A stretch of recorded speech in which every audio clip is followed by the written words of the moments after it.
Hi hello welcome to my channel. இப்போ வந்து நம்ம 7th தமிழில் இருக்க எங்கள் தமிழ் அப்படின்ற ஒரு லெசனை தான் பார்க்க போகிறோம். இதில் வந்து யாரை பற்றி கொடுத்துருப்பாங்கன்னா நாமக்கல் கவிஞரை பற்றி கொடுத்துருப்பாங்க, வே ராமலிங்கனார். ஸோ இது வந்து ரொம்பவே சூப்பராக இருக்கும். இந்த லெசன் வந்து ரொம்ப ஈஸியாகவும் இருக்கும். வாங்க லெசனுக்குள்ளே போகலாம். உலக மொழிகளில் தொன்மையானது நம் தமிழ்மொழி. ஓகே, எல்லாத்துக்குமே தெரிஞ்சுதான். அது மென்மையும் இனிமையும் வளமையும் உடையது தெரியும். வாழ்வுக்கு தேவையான அன்பையும் அறத்தையும் கூறுவது நம் தமிழ்மொழின்னு சொல்கிறாங்க. கால சூழலுக்கேற்ப மாற்றங்களை ஏற்றி, அதாவது அப்டேட் பண்ணிக்குவாங்கன்னு சொல்லுவாங்க இல்லையா, அந்தந்த டைமுக்கு ஏற்ற மாதிரி அப்டேட் பண்ணுறவங்கனால தான் நம்ம லைஃப்பில் வந்து செக்யூராக வாழ முடியும். ஸோ அந்த மாதிரி ஏற்றி என்றும் இளமையோடு திகழ்வது அத்தகைய தமிழ்மொழியின் சிறப்பை நாமக்கல் கவிஞர் பாடல் மூலம் அறியலாம்னு சொல்கிறாங்க. அருள்நெறி அறிவை தரலாகும். இந்த அருள்நெறி வந்து நமக்கு என்ன பண்ணுவோம் அப்படின்னா அறிவை தரலாகும். அதுவே தமிழன் குரலாகும். பொருள் பெற யாரையும் புகழாது, போற்றாதாரையும் நிகழாது. அதாவது நமக்கு பொருள் கொடுக்குறாங்கன்றக்கா யாருமே புகழ மாட்டாங்க. நம்மளை யாருமே போற்றலை, நம்மளுக்கு ஃபேவராக எதுவுமே நடந்துக்கலை அப்படின்றக்கா யாருமே இகழவும் மாட்டாங்க. ஓகேவா?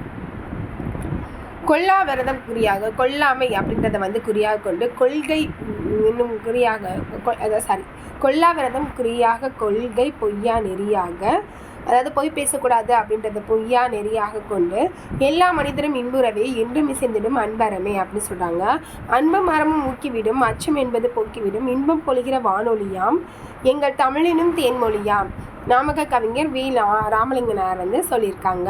ஊக்கிவிடும் அப்படின்னா ஊக்கப்படுத்தும். இங்கே வந்து ஊக்கிவிடும் என்ன சொல்லியிருக்காங்க, அன்பும் அறமும் ஊக்கிவிடும் அப்படின்னா இந்த இடத்துல வந்து ஊக்கப்படுத்தும் அப்படின்னு மீனிங். ஓகேவா? அடுத்து வந்து விரதம் அப்படின்னா நமக்கு நார்மலாக தெரியும், நோன்பு அப்படின்னு சொன்னாங்க. குறி அப்படின்னா குறிக்கோள், பொழிகிற அப்படின்னா தருகின்ற அப்படின்னு சொன்னாங்க. இப்போ பாடலோட பொருள் பார்த்தோம் அப்படின்னா, நாம் தாய்மொழியாம் தமிழ்மொழி அருள்நெறிகள் நிரம்பிய அறிவை தரும், அதுவே தமிழ் மக்களின் குரலாகவும் விளங்குகிறது. தமிழ் மொழியை கற்றோர் பொருள் பெறுவதற்காக யாரையும் புகழ்ந்து பேச மாட்டாங்க, தம்மை போற்றலை அப்படின்றக்காக இகழ்ந்து பேச மாட்டாங்க. கொல்லாமையை குறிக்கோளாக வச்சுட்டு பொய்யாமையை கொள்கையாக வச்சுட்டு எல்லா மனுஷனும் வந்து இன்புற வாழணும் அப்படின்னு சொல்லுவாங்க. நம் தமிழ் மொழி அனைவரிடத்தும் அன்பையும் அறத்தையும் தோன்றும், அது அச்சத்தை போக்கி இன்பத்தை தரும். இது வந்து இங்கே தமிழ் மொழி தேன் போன்ற மொழி அப்படின்னு சொல்லியிருக்காங்க. இந்த பாடலோட ஆசிரியர் யார் அப்படின்னா நாமக்கல் கவிஞர் என்றும் அழைப்பர். தமிழறிஞர், கவிஞர், விடுதலை போராட்ட வீரர். இதில் என்னென்னலாம் சொல்கிறாங்க, தமிழறிஞர், கவிஞர், விடுதலை போராட்ட வீரர் என பன்முகத்தன்மை கொண்டவர். காந்தியடிகளின் கொள்கைகளால் ஈர்க்கப்பட்டு காந்தியத்தை பின்பற்றியதால் இவர் காந்திய கவிஞர் அப்படின்னும் அழைக்கப்படுறார். ஓகேவா? தமிழகத்தின் முதல் அரசவை கவிஞராகவும் இவர் வந்து இருந்திருக்காரு. இவர் வந்து காந்திய கவிஞர் சொல்கிறாங்க, தமிழகத்தின் முதல் அரசவை கவிஞர்னு சொல்கிறாங்க. ஓகே, அடுத்து காந்திய கவிஞர்னு சொல்கிறாங்க, தமிழகத்தின் முதல் அரசவை கவிஞரும் சொல்கிறாங்க. ஸோ என்னென்னலாம் சொல்கிறாங்க, காந்திய கவிஞர், அடுத்து வந்து தமிழகத்தின் முதல் அரசவை கவிஞர் அப்படின்னு சொல்கிறாங்க. ஓகேவா? அடுத்து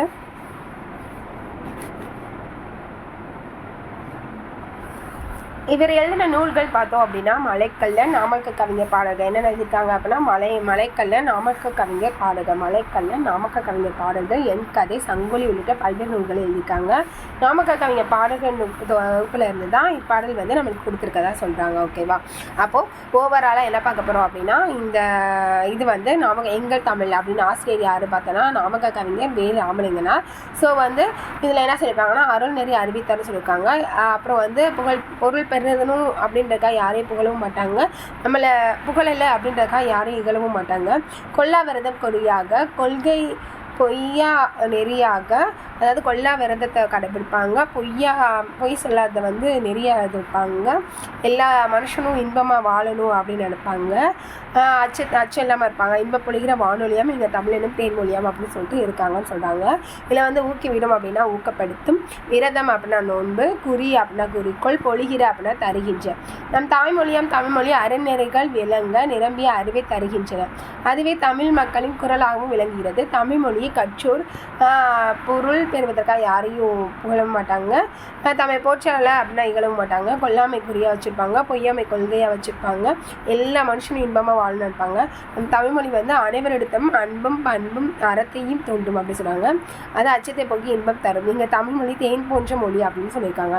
நூல்வெளி பாடல் ஆசிரியர் வந்து நாமக்கல் கவிஞர்.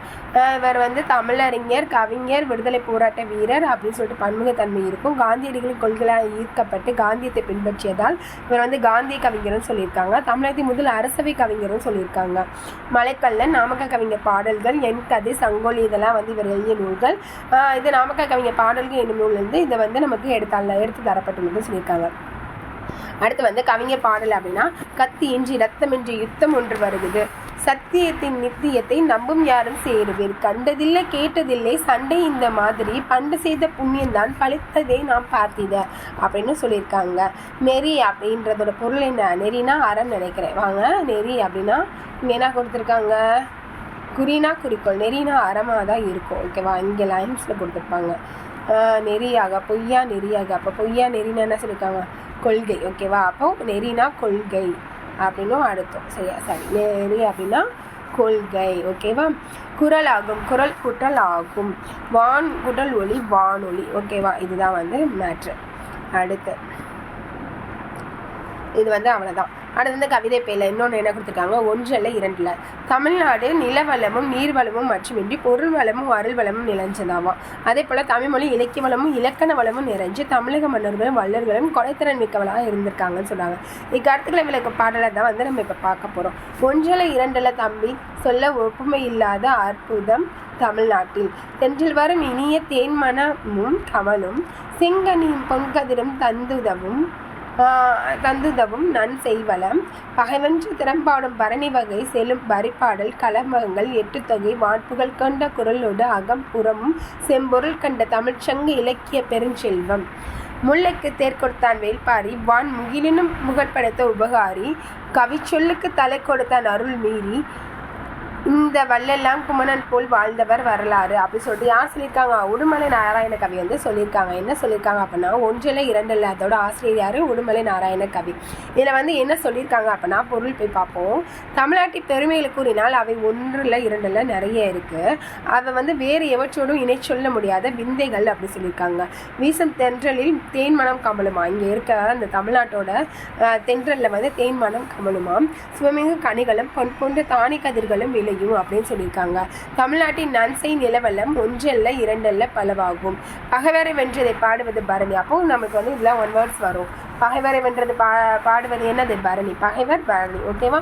அதோட இசைப்பாடலான பரிபாடல் இசைப்பாடல் கலம்பக நூல்கள் 8 தொகை வான்புகள் கொண்ட திருக்குறள் அகம்புறம் ஆகியவற்றை மேற்பொருளாக கொண்டு பாடப்பட்ட சங்க இலக்கியமாக பொருள் புற தமிழின் இலக்கிய வளங்கள் ஒன்றிரண்டல்ல பலவாகும். ஓகேவா? முல்லைக்கு தேர் தந்தவன் யாரு? வள்ளல் வேள்பாரி. புலவரின் சொல்லுக்கான் தன் தலையை தர துணிந்தவன் குமணவல்ல. இவங்களை மாதிரி புகழ்பெற்றவங்க வாழ்ந்த இடம் தான் வந்து இப்படி ஒரு பேர் 2 பேர் இல்லை, நிறைய பேர் வாழ்ந்திருக்காங்க அப்படின்னு சொல்கிறாங்க. ஓகேவா? இப்போது வந்து உடுமலை நாராயண கவியை பற்றி நம்ம பார்க்க போகிறோம். உடுமலை நாராயண கவி வந்து என்ன அழைக்கப்படுறாங்கன்னா, பகுத்தறிவு கவிராயர் அப்படின்னு சொல்கிறாங்க. உடுமலை நாராயண கவி இவர் வந்து தமிழ் திரைப்பட பாடலாசிரியாகவும் நாடக எழுத்தாளராகவும் இருந்திருக்காங்க. நான் பாடல் மூலம் பகுத்தறிவு கருத்துக்களை தான் வந்து பரப்பியிருக்காங்க. நாட்டுப்புற இசையின் எளிமையை கையாண்டு கவிதைகள் எழுதியவர். இவரோட பாடல் ஒன்று வந்து இங்கே தந்திருக்காங்க. ஓகேவா? பகுத்தறிவு கவிராயர் புகழப்பட்டவர் வந்து யார்? உடுமலை நாராயண கவி. ஸோ உடுமலை நாராயண கவியை வந்து எப்படி சொல்கிறாங்க? பகுத்தறிவு கவிராயன்னு சொல்கிறாங்க. தமிழ் திரைப்பட பாடலாசிரியர், நாடக எழுத்தாளர், புகழ்பெற்றவர். பகுத்தறிவு கருத்துக்களை வந்து நிறையா சொல்லியிருக்காங்க. நாட்டுப்புற இசையின் எளிமையை கையாண்டு கவிதைகளை எழுதியவர். இவரோட பாடல் தான் வந்து இங்கே கொடுத்துருக்காங்க. ஓகேவா? பகைவரை வெற்றி கொண்டவரை பாடும் இலக்கியம் வந்து என்னது? பரணி. ஏற்கனவே சொன்னேன்னா ஒன்றில் கேட்பாங்க.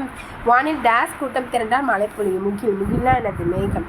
2 கூட்டம் நல்ல. ஓகேவா? இது ஆன்சர். அடுத்து வந்து தந்து உதவும். தந்து கூட்டல் உதவும். தந்து உதவுனா தந்து கூட்டல் உதவும். அடுத்து வந்து ஒப்புமை இல்லாத. தேர்ட் ஒன் தான் ஆன்சர். ஒப்புமை இல்லாத. ஓகேவா? அடுத்து பேச்சு மொழியும் எழுத்து மொழியும். ஸோ உரைநடை உலகத்தில் வந்து இப்போ வந்துட்டோம். இயல் 1ல் பேச்சு மொழியும் எழுத்து மொழியும் நம்ம கொடுத்துருக்காங்க.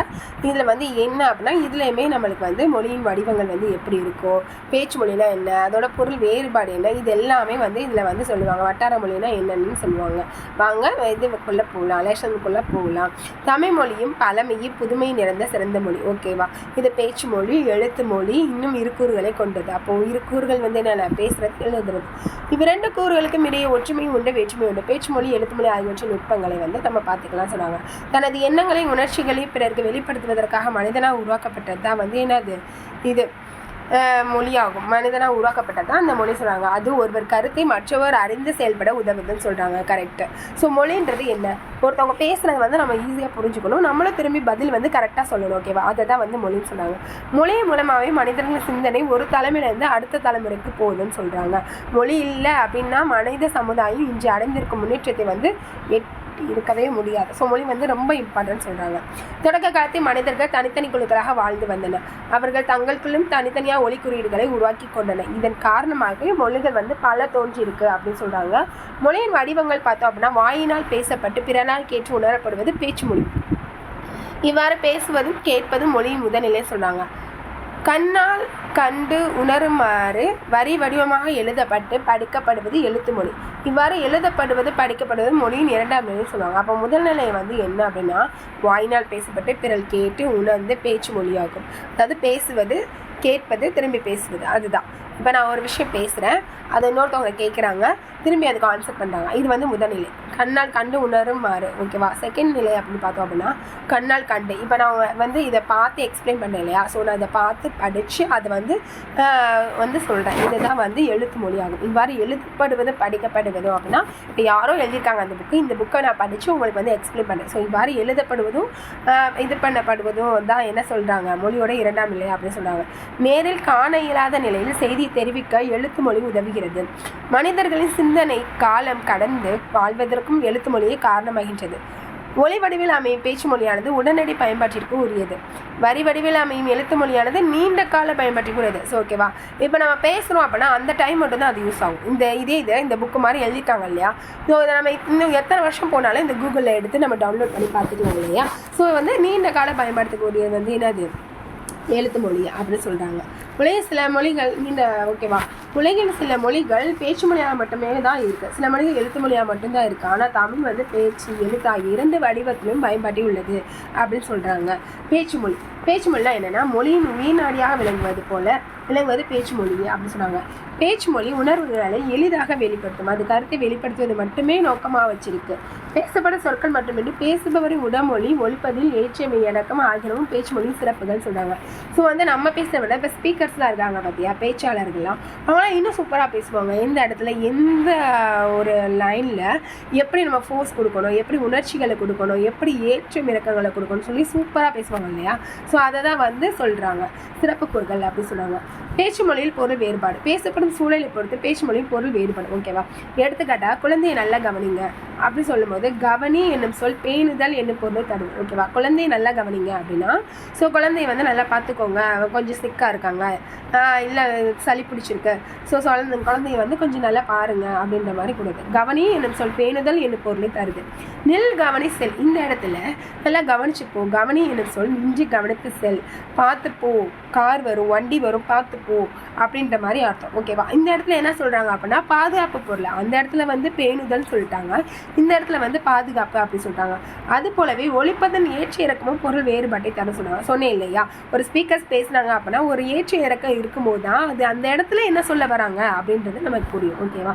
எடுத்துக்காட்டா என்னால் போக முடியாது அப்படின்னு தொலை வந்து ஓங்கி ஒழிக்கும் போது நம்ம என்ன சொல்கிறோம்? வீட்டில் அம்மாலாம் கடைக்கு போக சொன்னால் என்ன சொல்லுவோம்? என்னால் போக முடியாது மாமி, அவனை போ சொல்லுங்கள், அவளை போ சொல்லுங்க சொல்லுவோம் இல்லையா?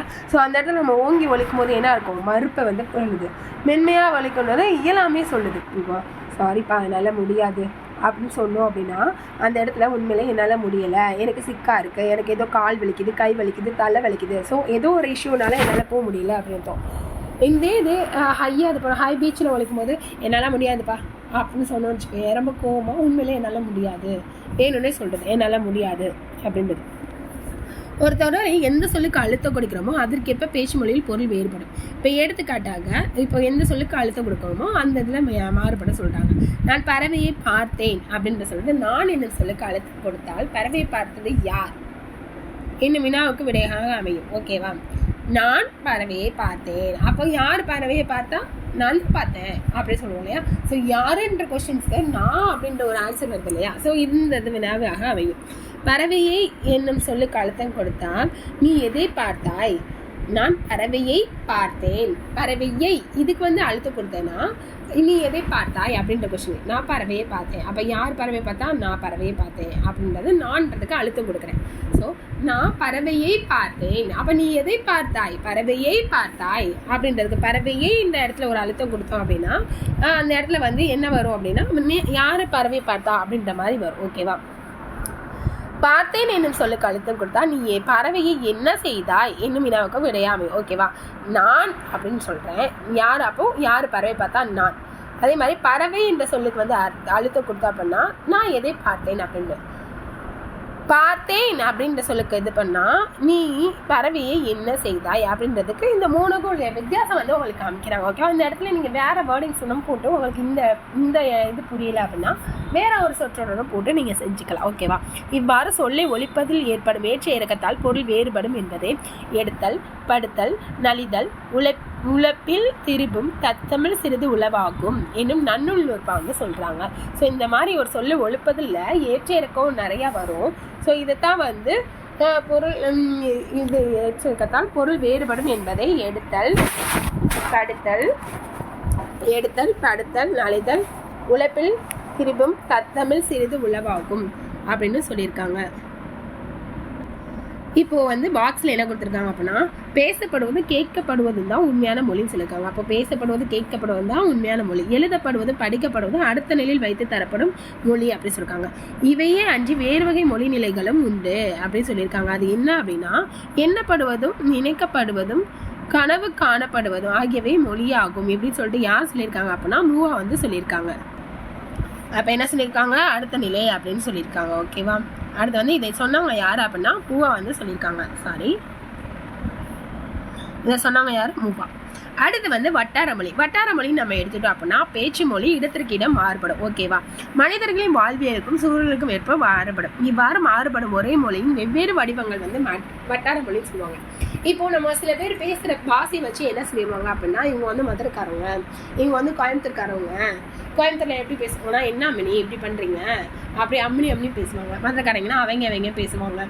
ஸோ இவங்க வந்து காரைக்குடிக்காரவங்க அப்படின்னு சொல்லிட்டு நம்ம பேச்சிலேயே வந்து சொல்லுவாங்க இல்லையா? இந்த சென்னை பாஸ் மேக்ஸிமம் வேண்டாம். சென்னை நம்ம எடுத்துட்டோம்னா நம்ம தெரியும் சென்னையில வந்து இருக்காங்க அப்படின்ற மாதிரி தெரியும் இல்லையா?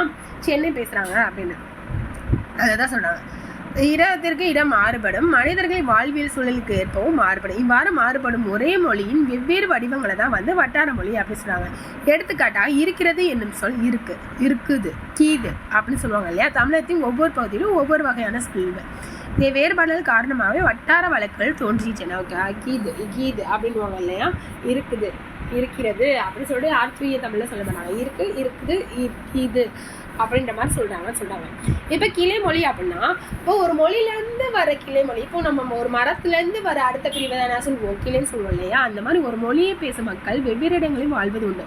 வாழும் இடத்தின் நில அமைப்பு, இயற்கை தடைகள் போன்றவற்றை காரணமாக அவர்கள் பேசும் மொழியில் சிறிதாக மாற்றங்கள் ஏற்படும். அதுதான் வந்து கிளைமொழி சொல்லுவாங்க. அவர்களுக்கு இடையான தொடர்பு குறையும் பொழுது இம்மாற்றங்கள் மிகுதியாகி புதிய மொழியாக பிரியும். ஓகேவா? இப்போ நான் பேசிட்டு இருக்கேன். ஸோ நான் இப்போ வந்து வேற இடத்துக்கு போறேன். இப்போ நான் மதுரை ஓகேவா? நான் வந்து மதுரை. இப்போ நான் இங்கேருந்து சென்னைக்கு போறேன். சென்னைக்கு போகும்போது மதுரை பாஷையும் பேசுவேன், சென்னை பாஷையும் பேசுவேன். இது ரெண்டும் மிங்கிள் ஆகி எனக்குன்னு ஒரு தனி ஸ்லாங் வரும். ஓகேவா? என்னடா பேசுற, மதுரையும் இல்லாம சென்னையும் இல்லாம பேசுன்னு சொல்லி சொல்லுவாங்க இல்லையா? ஸோ அந்த மாதிரி தான் நான் சொல்றேன். அப்போ எனக்குன்னு புது லாங்குவேஜ் வரும் இல்லையா? அப்படிதான் புதிய மொழியா தெரியும். அவ்வாறு உருவாகும் புதிய மொழியை வந்து கிளைமொழின்னு சொல்லுவாங்க. இப்போ தமிழ்ல இருந்து உருவான அந்த கிளைமொழி என்னென்ன பார்த்தோம் அப்படின்னா கன்னடம், தெலுங்கு, மலையாளம் முதலிய திராவிட மொழிகள் தமிழிலிருந்து பிரிந்து வந்த கிளைமொழிகள்னு சொல்லுவாங்க. ஓகேவா? மலையாளம் பேசுவாங்களா பார்த்தோன்னா ஓரளவு நான் புரியும் இல்லையா? இது வந்து இப்படி இருக்காங்க, இப்படி பேசுறாங்க அப்படின்னு புரியும் இல்லையா? ஸோ தெலுங்கு, கன்னடம் ஓகே நம்ம டீப்பாக வாஷ் பண்ணோம்னா நம்மளுக்கு புரியும். நிறைய வேர்டிங்ஸ் மாறி தான் இருக்கும், பட் ஓரளவு புரிஞ்சுக்க முடியும் நம்ம இதுதான் சொல்ல வராங்க அப்படின்னு சொல்லிட்டு. ஓகேவா? அப்புறம் வந்து எழுத்து மொழி. பேச்சு மொழிக்கு நம்ம தந்த வரி வடிவம் தான் வந்து எழுத்து மொழி அப்படின்னு சொல்றாங்க. ஒரு மொழியானது நீண்ட கால நிலை பெறுவதற்கு எழுத்து வடிவம் இன்றியமையாததுன்னு சொல்றாங்க. பல 100 ஆண்டுகளுக்கு முற்பட்ட இலக்கியங்கள் எழுத்து வடிவில் இருப்பதால் தான் நம்மால் இன்று படிக்க முடிகிறது. எழுத்து மொழியின் காலம், இடம் ஆகியவற்றுக்கு ஏற்ப சொற்கள் வந்து சிதைவதில்லை, ஆனால் வரி வடிவம் மாறுபடும். எடுத்துக்காட்டா ஒரு காலத்தில் அண்ணா, காலை என்று எழுதியவற்றை இக்காலத்தையும் அண்ணா, காலை அப்படின்னு எழுதுறோம். நம்ம முன்னாடி இருந்த அந்த தாத்தாங்களாம் எழுதுறத பார்த்தோம் அப்படின்னா இப்படிதான் இருக்கும். அண்ணா, காலை அண்ணா காலை அப்படி இது நான் எங்கள் வீட்டிலலாம் இருக்கேன். எங்கள் தாத்தா எழுதின இதெல்லாம் பார்க்கும்போது பார்த்தோம் அப்படின்னா இப்படி தான் எழுதியிருப்பாங்க. ஸோ இதெல்லாம் படிக்கிறது கொஞ்சம் கஷ்டமாக இருக்கும். நமக்கு தெரியும், நம்ம இனிமேல் போகிற ஃபியூச்சர் ஜென்ரேஷனுக்கு வந்து தெரியாது இல்லையா, இப்போவே நிறையா பேத்துக்கு தெரியாது. ஸோ இப்போ அது இப்படி தான் எழுதியிருப்பாங்க. ஓகேவா, இப்படி வந்து மாறுபடும் எழுத்து மொழி. பேச்சு மொழியும் எழுத்து மொழி. ஓகேவா, பேச்சு மொழியும் உலக வழக்கு என்றும் எழுத்து மொழியை இலக்கிய வழக்கம் அப்படின்னு சொல்லுவாங்க. அப்போ உலக வழக்கு என்ன, அது பேச்சு மொழி, இலக்கிய வழக்கு வந்து எழுத்து மொழி அப்படின்னு சொல்றாங்க. ஓகேவா, பேச்சு மொழிக்கும் எழுத்து மொழிக்கும் சில வேறுபாடுகள் உண்டு. பேச்சு மொழி சொற்கள் பெரும்பாலும் குறுகி ஒலிக்கும். ஓகேவா, பேச்சு மொழியில சொற்கள் பெரும்பாலும் குறுகி ஒலிக்கும். எழுத்து மொழியில சொற்கள் முழுமையாக எழுதப்படும். எடுத்துக்காட்டாக நல்லா சாப்பிட்டான் என்பது பேச்சு மொழி, நன்றாக சாப்பிட்டான் என்பது எழுத்து மொழி. ஓகேவா, நல்லா சாப்பிட்டான்ப்பா. இப்போ நம்ம கேட்போம் இல்லையா, தம்பி சாப்பிட்டானா, அண்ணா சாப்பிட்டானா அப்படின்னு சொல்லிட்டு அப்பா கேட்பாங்க இல்லையா, நல்லா சாப்பிட்டான்ப்பா அப்படின்னு சொல்லுவோம்ல. ஸோ நல்லா சாப்பிட்டான், அதை வந்து நம்ம எழுத முடியாது. நல்லா சாப்பிட்டான்னு, நன்றாக சாப்பிட்டான் தான் எழுத்து மொழியில எழுத முடியும். ஸோ இதான் எழுத்து மொழி. பேச்சு மொழி உணர்ச்சி கூறுகள் அதிகமாக இருக்கும். எழுத்து மொழி உணர்ச்சி கூறுகள் ரொம்ப குறையும். ஓகேவா, நம்ம பேசுறதுக்கும் எழுதுறதுக்கும் நிறைய டிஃப்ரெண்ட் இருக்கு. ஓகேவா, வந்து போன்றவற்றை சொற்களுக்கு இடையே பொருளென்று பேசுவது உண்டு. ஆனால் எழுத்து முறையில் இவை இடம் பெறுவது இல்லை. வந்து அது வந்து அப்படி பேசுவோம் இல்லையா, அது வந்து அவன் போயிட்டான், அவன் வந்துட்டான், அப்படி இப்படி சொல்லுவோம் இல்லையா. ஸோ அதுக்கு வந்து எழுத்து மொழியில் வேலையே கிடையாதுன்னு சொல்கிறாங்க. பேச்சு மொழியில் உடல்மொழியும் குரல் ஏற்றத்தாழ்வும் இணைவதால் அது எழுத்து மொழியை விட எளிமையான கருத்தை உணர்த்துகிறது. உடல் மொழி, குரல் ஏற்றத்தாழ்வு ஆகியவற்றிற்கு எழுத்து மொழியில் இடமில்லை. எழுத்து மொழி சிந்தித்து எழுதப்படுவதாலும் பிழைகள் ஏற்பட்டால் திருத்திக்கொள்ள வாய்ப்பு இருப்பதாலும் திருத்தமான மொழி நடையில் அமைகிறது. ஆனால் பேச்சு மொழியில் சிந்திப்பதற்கான நேரம் குறைவு, திருத்திக்கொள்ள வாய்ப்பும் இல்லை. எனவே பேச்சு மொழி திருத்தமான இலக்கிய நடையில் இருப்பது இல்லை அப்படின்னு சொல்றாங்க. ஓகேவா, இந்த பாக்ஸ்ல என்ன கொடுத்துருக்காங்க அப்படின்னா தெரிந்து கொள்வோம். பேச்சு மொழிக்கும் எழுத்து மொழிக்கும் இடையே பெரிய அளவு வேறுபாடு இருந்தால் அது இரட்டை வழக்கு அப்படின்னு சொன்னாங்க. அப்போ பேச்சு மொழிக்கும் எழுத்து மொழிக்கும் இடையே பெரிய அளவில் வேறுபாடு இருந்துச்சு அப்படின்னா அதை இரட்டை வழக்கு அப்படின்னு சொல்லுவாங்க. தமிழில் பழங்காலம் முதல்ல பேச்சு மொழிக்கும் எழுத்து மொழிக்கும் இடையே வேறுபாடு இருந்துள்ளது. தொல்காப்பியை வச்சு உலக வழக்கு, செய்யுள் வழக்கு அப்படின்னு சொல்லி பிரிச்சிருக்காரு. ஓகேவா, அடுத்து ஓகேவா, இதை தான் வந்து பேச்சு மொழிக்கும் எழுத்து மொழிக்குடைய வேறுபாடு அப்படின்னு சொல்கிறாங்க. கேட்டல் பேசுதல் என்னும் இந்த பாக்ஸில் என்ன கொடுத்துருக்காங்க அப்படின்னா, கேட்டல் பேசுதல் என்னும் முதநிலையிலேயே குழந்தைகளுக்கு தாய்மொழி அறிமுகமாயிடுது. ஓகேவா, கரெக்டு தானே. நம்ம வந்து பேசுகிறத கேட்குது, அப்புறம் வந்து பேசுது, அதுவும் பேசுது. ஃபஸ்ட்டு அம்மான்னு சொல்கிறோம், அது கேட்குது, அதுக்கப்புறம் அது திரும்பி பேசுதம்மா அப்படிங்குது. ஃபஸ்ட்டு வேறு லாங்குவேஜ் மாதிரி பேசி அப்படியே அழகாக வருது. ஓகேவா, படித்தல் எழுதல் என்னும் இரண்டாம் நிலை அதுக்கு. ஓகேவா, அந்த இதில் தான் வந்து இங்கிலீஷு, தெலுங்கு, மலையாளம், கன்னடம் இதெல்லாம் வந்து அதுங்களுக்கு வந்து அறிமுகமாகுது. ஓகேவா, இப்போது எழுத்து மொழி சிந்தித்து எழுதப்படுவதாலும் பிழைகள் ஏற்பட்டால் திருத்திக்கொள்ள வாய்ப்பு இருப்பதாலும் திருத்தமான மொழி நடையில் அமைதுன்னு சொல்கிறாங்க. ஸோ எழுத்து மொழிக்கும் பேச்சு மொழிக்கும் உடையான எப்படி வேறுபாடு இருக்குது அப்படின்ற மாதிரி சொல்கிறாங்க. ஆனால் பேச்சு மொழியை சிந்திப்பதற்கான நேரம் குறைவு, திருத்திக்கொள்ள வாய்ப்பும் கிடையாது. ஸோ பேச்சு மொழி திருத்தமான இலக்கிய நடையில் இருக்காது அப்படி சொல்கிறாங்க. பேச்சு மொழி மக்களின் மனநிலைக்கு ஏற்ப அமைவதால் விரைந்து மாற்றமடைந்து வருகிறது. எழுத்து மொழி பெரும்பாலும் மாறுவதில்லை. மேலும் பேச்சு மொழியில் பிற மொழி சொற்கள் மிகுதியாக இடம்பெறுகின்றன. கண்டிப்பாக சொல்லுவோம், பேசிட்டே இருக்கும்போது கட்டாக்கன்னு இங்கிலீஷில் பேசுவோம். ஓகே, ஆமாம், தென் ஓகே எஸ் அப்படின்னு சொல்லுவோம் இல்லையா. ஆனால் வந்து பேச்சு மொழியில், ஆனால் எழுத்து மொழியில் அப்படி கிடையாது. நம்ம தமிழில் எழுதுனா தமிழில் மட்டும்தான் எழுதுவோம், இங்கிலீஷில் எழுதுனா இங்கிலீஷில் மட்டும்தான் எழுதுவோம். ஸோ ரொம்ப திருத்தி எழுதப்பட்டோம் அப்படின்னு பெரும்பாலும் மொழி தூய்மையாக பேணப்படுகிறது. ஸோ எழுதுனா தமிழில் தான் ஃபுல்லாக எழுதணும், எழுதுனா இங்கிலீஷில் தான் ஃபுல்லாக எழுதணும். ஸோ நம்ம தமிழ் எக்ஸாமில் போய் தங்கிலீஷ்ன்றது நம்ம வாட்ஸ்அப்பு, ஃபேஸ்புக்கு, சேட்டிங்கில் வந்து நடக்கும். பட் வந்துட்டு நம்ம போய் தமிழ் எக்ஸாமில் போய் இங்கிலீஷில் எழுத மாட்டோம், இங்கிலீஷ் எக்ஸாமில் போய் தமிழ் எழுத மாட்டோம். மேபி டிரான்ஸ்லேஷன் அப்படின்னு இருக்கும்போது வேணால் நம்ம யூஸ் பண்ணுவோம் தவிர்த்து. ஸோ எழுதுறது வந்து வேறு மொழி வந்து தூய்மையாக எழுதுவோம். ஓகேவா, அதுதான் சொல்கிறாங்க. பேச்சு மொழியில் எழுத்துக்களை மாற்றி ஒழிப்பதும் உண்டு. ஈ என்பதை ஏ என்றும், ஊ என்பதை ஓ என்றும் மாற்றி ஒழிப்பர். எடுத்துக்காட்டாக இலை என்பதை எலை அப்படின்வாங்க. உலகம் என்பதை உலகம் நல்ல உலகண்டாது அப்படின்வாங்க இல்லையா. உலகம் அப்படி சொல்ல மாட்டோம், உலகம் அப்படின்வாங்க.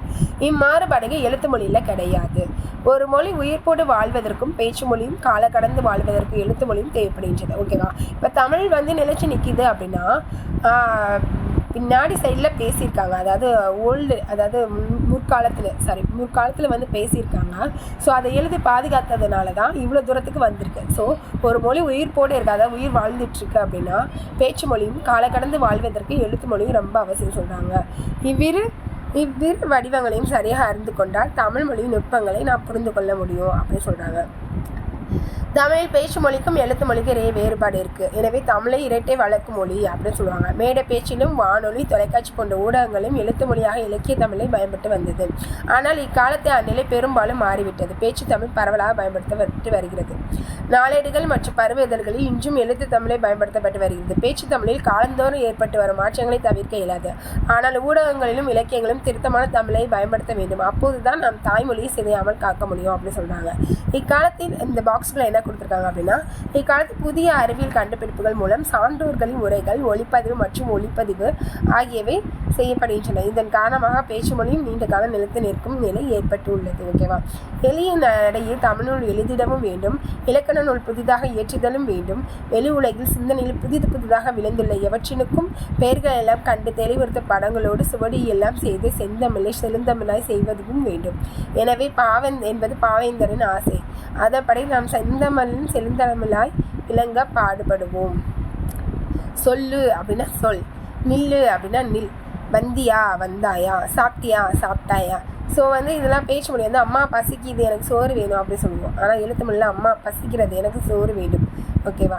அந்த மாதிரி. மொழியின் முதல்நிலை பேசுதல், கேட்டல். ஓகேவா? ஆகியனமாகும். பேசுதல், கேட்டல். கேட்டுட்டு பேசுறது, பேசிட்டு கேட்டுக்கிறது. நான் அப்பே சொன்னேன் இல்லையா? ஸோ மொழியின் முதல்நிலை கேட்டல், பேசுதல். மொழியின் இரண்டாவது ஒளியின் வரி வடிவம் எழுத்து. எழுத்து தான் வரி வடிவம்னு சொல்லுவாங்க. தமிழின் கிளை மொழிகளில் ஒன்று தெலுங்கு. ஓகேவா? கன்னடம், தெலுங்கு, மலையாளம். ஓகேவா? அடுத்து பேச்சு மொழியின் உலக வழக்குன்னு சொல்லுவாங்க. ஓகேவா? பேச்சு மொழி உலக வழக்குன்னு யார் சொல்லுவா? தொல்காப்பியர் சொல்லுவாங்க. ஓகேவா? சரி, ரெண்டு சேர்த்து உலக வழக்கு அப்படின்னு சொல்லுவாங்க. அடுத்து சொலவடைகள் அப்படின்னா, இதில் சொலவடைகள் என்பது சிறு சிறு தொடர்களாக வட்டார பேச்சு வழக்கில் வழங்கி வருபவை அப்படின்னு சொல்றாங்க. இவை பேச்சு மொழியின் அழகியலையும் பண்பாட்டு கூறுகளையும் கொண்டிருக்கும் பொருட்செறிவு மிக்க சொலவடைகள் நாட்டுப்புற மக்களும் தம் பேச்சில் இயல்பாக பயன்படுத்துகின்றனர். இவ்வாறு பயன்படுத்துவது தொன்மை வாய்ந்த மொழிகளுக்கே உரிய தனி சிறப்பு. சொலவடைகளுடன் கூடிய நாட்டுப்புற கதையை நம்ம இங்கே பார்க்க போறோம். ஓகேவா? கதை சொல்லி பெரியவர்களை, தாய்மார்களை, குழந்தைகளை நாம் இன்னைக்கு ஆளுக்கு ஒரு வேலை எனும் கதையை பொம்மலாட்டமாக பார்க்க போகிறோம் அப்படின்னு சொன்னாங்க. இந்த பையன் தான் நம்ம கதாநாயகன். இவன் ஒழுங்காய் பள்ளிக்கூடம் போகாமல் ஊரை சுற்றிட்டு வருவான். அவங்க அம்மா எவ்வளவோ சொல்லியும் அவன் கேட்கல. புண்ணுக்கு மருந்து போட முடியும், பிடிவாதத்துக்கு மருந்து போட முடியுமா? அவனோட பிடிவாதத்தை யாருனாலையும் மாற்ற முடியல. ஒரு நாள் அப்பா பையனை கூப்பிடுறாரு. ஆனால் உடைஞ்சு போன வெள்ளம் அழுதாலும் வராது. இப்போ நீ சரியாக படிக்கலைன்னா வாழ்க்கையில் முன்னேற முடியாது. ஒழுங்காக பள்ளிக்கூடம் போய் படிக்கிற வேலையை பாரு அப்படின்னு சொல்கிறாங்க. படிக்கிறதெல்லாம் எனக்கு பிடிக்காது. விளைச்சலுக்கும் வெள்ளாட்டுக்கும் சென்ம பகுங்கிற மாதிரி இந்த பையன்கிட்ட போராடி தான் படிக்க வைக்கணும். எறும்பூர கல்லும் தேங்குற மாதிரி இவனை கொஞ்சம் கொஞ்சமாக தான் மாற்றணும் நினைக்கிறாரு அவங்க அப்பா. பொறுமையாக அறிவுரை சொல்கிறாரு. ஆனால் பையன் கேட்கல. போப்பா, பள்ளிக்கூட போகிற வேலையெல்லாம் எனக்கு ஒத்து வராது அப்படி சொல்கிறான். அது சரி. அப்பாவுக்கு கோவம் வருது. சத்தம் போடுறாரு. சத்தம் கேட்டு அம்மா வெளியே வராங்க. ராசா, உழைக்கிற மாடு தான் ஊருக்குள்ள வேலை போகும். நீ படிக்கலைன்னா ஊரில் யாரும் மதிக்க மாட்டாங்க. அதனால் நீ பள்ளிக்கூட போய் நல்லா படிச்சுக்க. கதை சொல்லி அடமலை விட்டாலும் செடி மலை விடாதுங்கிற மாதிரி அப்பா விட்டாலும் அம்மா விட மாட்டாங்க போல இருக்குன்னு நினச்சி பையன் பள்ளிக்கூடத்துக்கு போகிறான். அவனுக்கு படிக்க பிடிக்கல. நினைச்சதான் கழுத எடுத்ததா ஓட்டம்ங்கிற மாதிரி பள்ளிக்கூடத்தை விட்டு ஓட்டம் பிடிக்கிறான். விளையாட யாராவது கிடைப்பாங்களான்னு பார்க்குறான். அங்கே ஒரு எறும்பு ஒன்று போய்கிட்டு இருக்கு. எறும்பே என் கூட விளையாட வரியா அப்படின்னு கேட்குறான். போப்போ, உனக்கு தான் வேலை இல்லை. குடல் கூழுக்கு அழுவுதான், கொண்ட பூவுக்கு அழுவுதான். எனக்கு நிறையா வேலை கிடக்கு. நான் என் குழந்தைங்களுக்கு தீனி கொடுக்கணும், அரிசி நெய் எல்லாம் சேகரிக்கணும். சொப்பனத்தை கண்டு அரிசி சோத்துக்காகுமா? நான் கிளம்புறேன். நீ அதோ பறக்குது, அந்த தேனி கூட போய் விளையாடு. தேனி நீ என் கூட விளையாட வரியா அப்படின்னு கேட்குறான். நல்ல பாம்பு படம் எடுக்கலாம், நாக்கெல்லாம் பூச்சி படம் எடுக்கலாமா? உனக்கு தான் வேலை இல்லை. 1000 களம் நெல்லுக்கு ஒரு அந்த பூச்சி போதும். உன்னை போல் ஒரு ஆள் இருந்தால் எங்கள் கூட்டமே கெட்டு போயிடும். எனக்கு தேன் எடுக்கிற வேலை இருக்குது. போ. உங்கள் கூட்டத்தில் 1000 தேனி இருக்கேன். நீ ஒரு ஆள் தேன் எடுக்கலைன்னா நான் குறைஞ்சா போயிடும். ஆள் கூடனா பாம்பு சாகுமா? கையை உனித்தான் கரணை போட முடியும். பூவெல்லாம் குறுகி மூடுறதுக்குள்ளே நான் தேன் எடுக்க போகணும். தேனியும் போயிடுது. பையன் கொஞ்சம் தூரம் நடக்கிறான். ஒரு வீட்டு வாசலில் பொதி மாடு ஒன்று நின்றுட்டுருக்கு. மாடே சும்மா தானே இருக்கேன், என் கூட விளையாட வரியா? என்னது சும்மா இருக்கிறேனா? காவடி பாறை சமைக்கிறவனுக்கு தான் தெரியும். இப்போ உனக்கு தான் வேலை இல்லை. இருப்பவனுக்கு புளி எப்போ, இல்லாதவனுக்கு பசி எப்போ. நான் என் முதலாளிக்கு உப்பு முட்டை புளி முட்டை எல்லாம் சமைக்கணும். நான் வரலை. நீ அதுவும் அந்த ஆமைக்கிட்ட போய் கேளு அப்படி சொல்கிறாங்க. ஆமையே 4 வீட்டில் கல்யாணமாக நாய்க்கு அங்கேயும் இங்கேயும் ஓட்டமாங்கிற மாதிரி எங்கே வேகமாக போயிட்டுருக்கா, என் கூட விளையாட வரியா? என்னை விட வேகமாக ஓடுற முயலோட போட்டி வச்சுருக்கேன். அவள் பொழுது போக்குவதிலும், அதாவது அவ்வப்பொழுது போக்குவதிலும் தவப்பொழுது நல்லதும்பாங்க. வீணாக பொழுது போக்குவதில்னு சொல்கிறது தான். ஓகேவா? நான் கொஞ்சம் நேரம் கூட வீணாக்காமல் நடந்தே ஆகணும். பாடி பாடி குத்தினாலும் பதற அரிசி ஆகுமா? நீ ஓடி ஓடி பார்த்தாலும் முயலை முந்த முடியுமா? அதிர அடித்தா உதிர விளையும். அந்த மாதிரி முயற்சி செஞ்சால் எல்லாம் முடியும். நீ வேணும்னா அதுவும் அங்கே படுத்திருக்க முயல் கூட போய் விளையாடு. பையன் கொஞ்சம் தூரத்து படுத்திருக்க முயல்கிட்ட போகிறான். முயலை மேலே குத்துக்கல்லுக்கு என்ன குளிரா வெயிலாங்கிற மாதிரி கவலை இல்லாமல் படுத்திருக்கியே, வா விளையாடலாம்.